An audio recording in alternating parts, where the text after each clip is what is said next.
Olá, meus amigos e minhas amigas. Cirurgia do Trauma, professor João Ricardo, na nossa aula resumo de queimaduras. Então, vamos fazer aqui um apanhado rápido, objetivo, prático, para a gente lembrar os principais pontos para orientar o nosso estudo. Então, vamos lá, gente. Lembra que a queimadura, claro, queimou a nossa pele. A pele é o maior órgão do organismo. E eu tenho as queimaduras tanto na estrutura parcial, na espessura parcial, quanto na espessura total da pele. Tem uma epiderme, a derme e a hipoderme. É interessante que a epiderme, quando a gente tem a queimadura da epiderme, nós temos uma repitalização, uma regeneração total. Agora, entrou aqui na derme, nós já temos algum problema, porque eu vou ter a substituição do tecido normal por um tecido fibroso, que é uma cicatriz.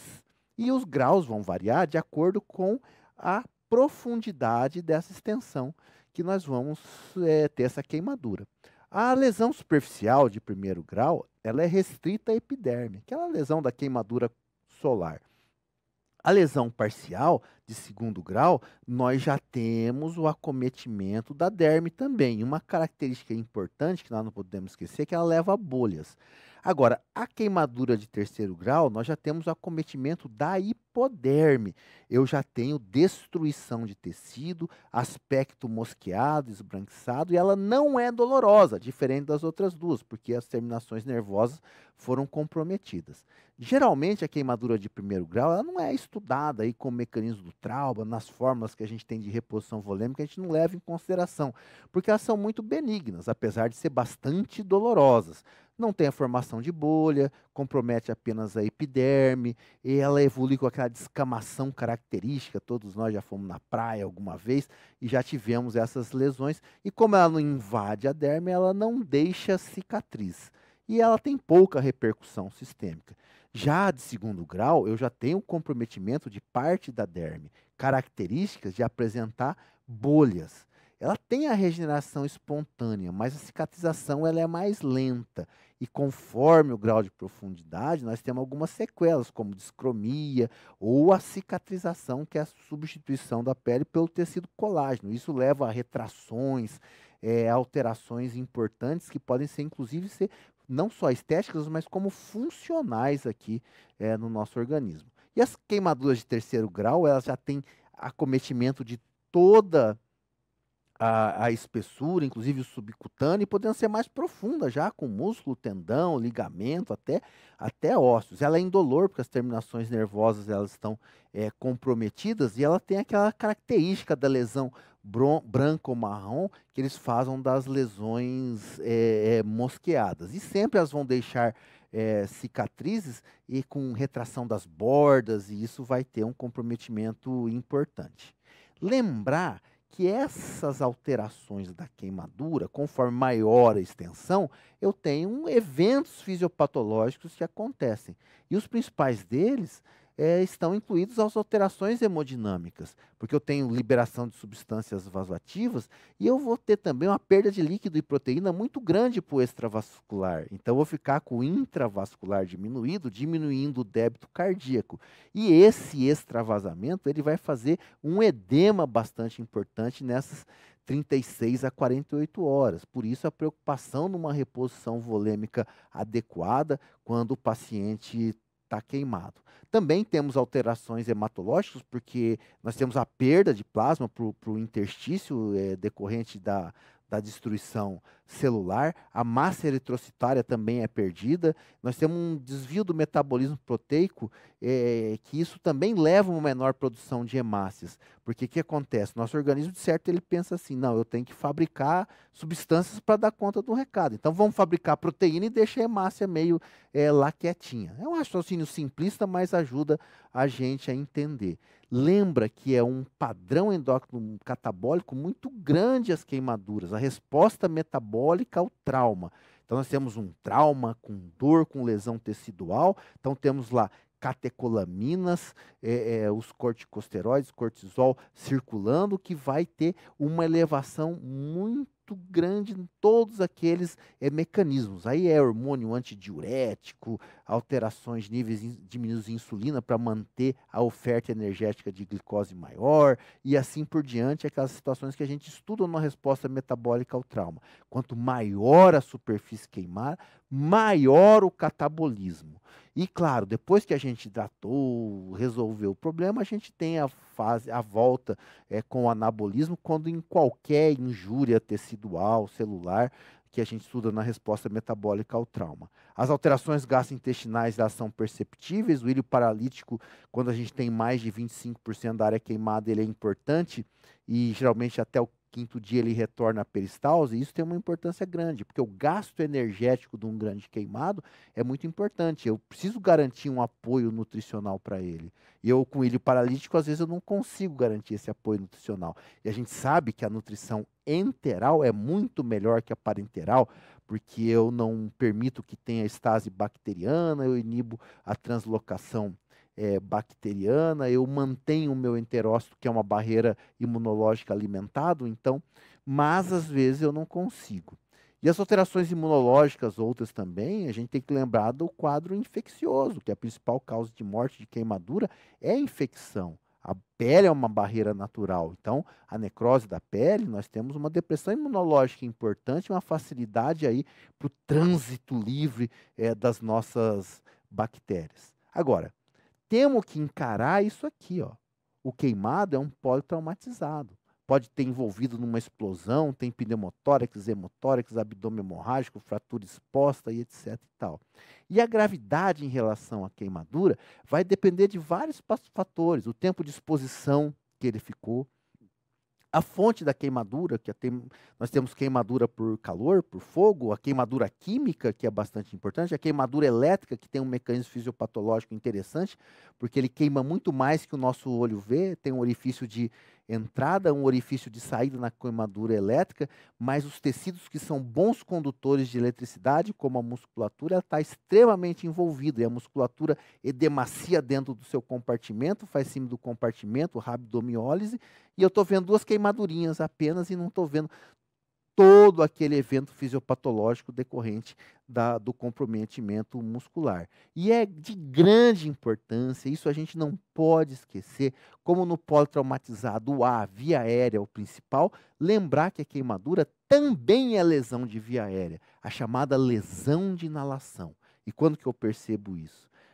Dados de história são bastante importantes, ele ficou preso no ambiente fechado, na queimadura, eu posso ter uma inalação importante, fazer uma pneumonia química, e eu tenho sinais de lesão por inalação, que é o meu exame físico, como, por exemplo, chamuscamento dos cílios, vibriças nasais, escarro carbonáceo. Tudo isso me induz a possibilidade de eu pensar numa lesão por inalação, e acontece uma coisa importante. Se eu faço diagnóstico de lesão por inalação, eu considero essa via aérea já obstruída, mesmo que ele ainda esteja falando, porque daqui a pouco ele vai edemaciar tanto, na hora que ele entra em apneia, você não vê mais a corda vocal.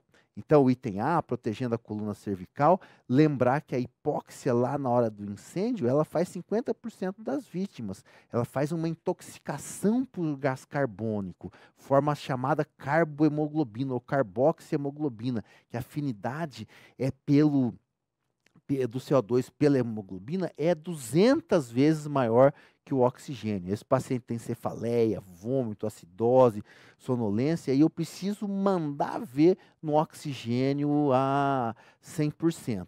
Lembrar que as lesões térmicas das vias aéreas superiores estão relacionadas muito a queimaduras de face e tórax. E essa lesão por inalação, que eu vejo aqui um exemplo, que o paciente já está entubado, significa que eu tenho sinais de lesão por inalação, intuba precoce. Ah, mas a via aérea não está obstruída. Agora, mas daqui a pouco ela está obstruída. Essa é uma pegadinha importante na hora que fazem questões. Ah, lá no queimado, ele dá 5 exemplos de queimado. Qual que é a prioridade de atender primeiro e tal? Aí lá no meio fala assim, ele está gritando, falando, mas está tossindo carbonáceo. Esse tem obstrução da via aérea.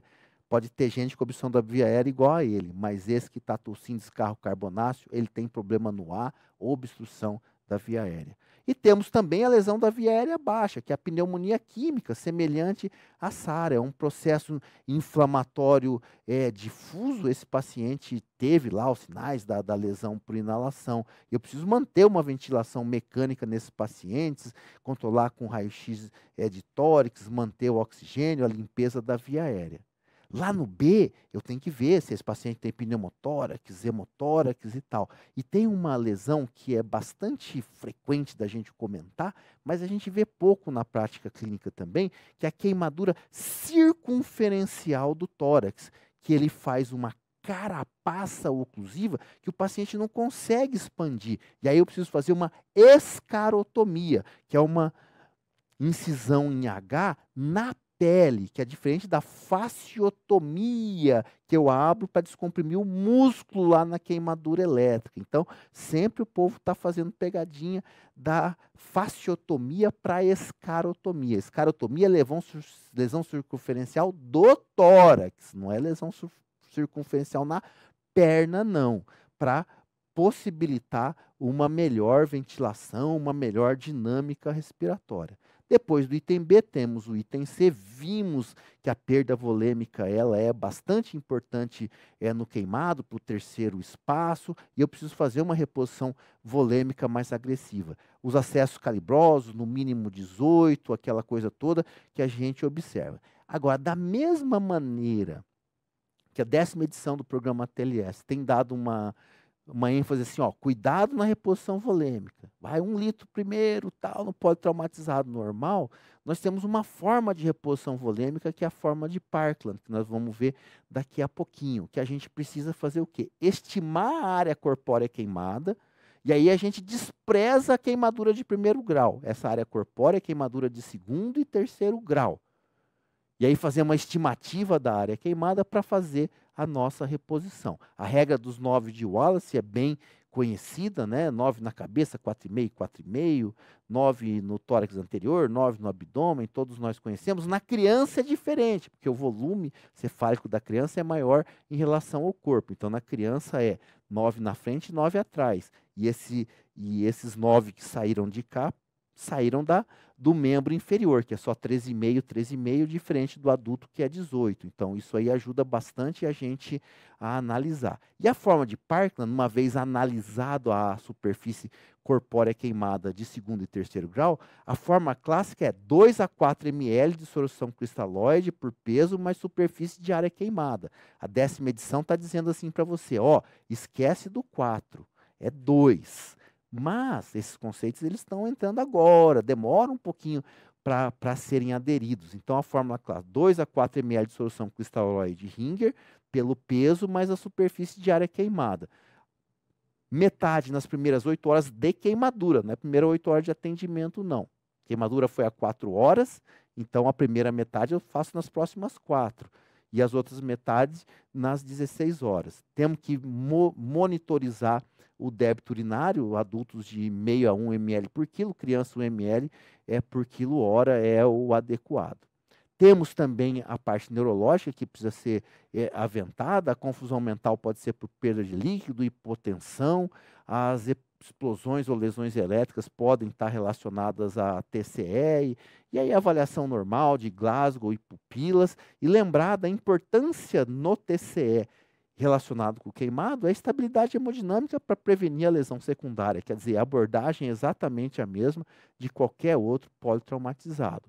E lá na exposição e prevenção da hipotermia, nossa, ele está queimando, eu vou prevenir hipotermia, você está louco? É, porque ele perdeu o macacãozinho dele protetor térmico.